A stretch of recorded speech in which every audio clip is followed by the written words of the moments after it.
Namaskar, I am Shrestha Sens. We learn today some English word from port. So no more talk, let's start it. বিমান বন্দর, airport, সমুদ্র বন্দর, sea port, স্থলবন্দর, land port, passport, passport, আমদানি, import, রপ্তানি, export, পরিবহন, transport, প্রতিবেদন, report, নদী বন্দর, রিভার পোর্ট।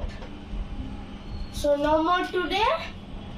যদি আমার ভিডিওটি ভালো লাগে তাহলে অবশ্যই লাইক করবেন এবং আমার ইউটিউব চ্যানেলে যদি নতুন হয়ে থাকেন তাহলে আমার ইউটিউব চ্যানেলটি সাবস্ক্রাইব করে দিবেন এবং যদি কিছু বলার থাকে তাহলে কমেন্ট করবেন। Bye bye.